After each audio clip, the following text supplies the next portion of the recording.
বক্তব্য আমি শেষ করলাম। খোদা হাফেজ, জয় বাংলা।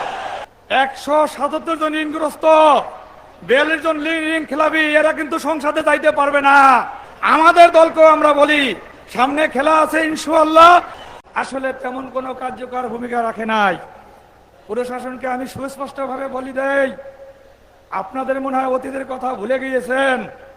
ভাই একটু পৃষ্ঠা উল্লে দেখেন জনতার ঢল 12ই ফেব্রুয়ারি বাংলাদেশে, সমগ্র বাংলাদেশে আপনারা দেখতে পারবেন কি হয়। তবে আপনারা এখনো একটু কেমন জানি গড়িমাসি করতেছেন। আগামীকাল থেকে সাবধান হয়ে যান। আপনারা ইতিমধ্যে বুঝতে পারছেন। সব মশার বিরুদ্ধে সুরক্ষা দিতে এলো বসুন্ধরা এক্সট্রিম অ্যারোসল। মশার বিরুদ্ধে এক্সট্রিম সুরক্ষা। 177 জন ঋণগ্রস্ত, 42 জন ঋণ খেলাবি, এরা কিন্তু সংসদে যাইতে পারবে না। সুস্পষ্টভাবে বলে দিছি। তারপর বাকি আসন থাকে কয়টা, ওই আসনের মধ্যে যারা এমপি মিনিস্টার হবে তারাই কিন্তু রাষ্ট্রীয় সরকার গঠন করবে।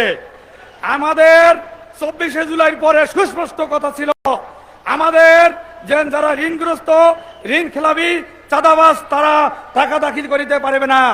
নির্বাচন প্রশ্নবিদ্ধ করে রেখেছে। ভাই, প্রিয় দেশবাসী, বিশেষ করে আমার বাউফলবাসী, গন্ডগোল করেন না। আমরা ভাই ভাই কাঁধে কাঁধ মিলিয়ে চলবো এবং আপনারা অতি উৎসাহিত হইয়া কাউকে কেউ আক্রমণ করিয়েন না। আমাদের দলকেও আমরা বলি সামনে খেলা আছে ইনশাআল্লাহ।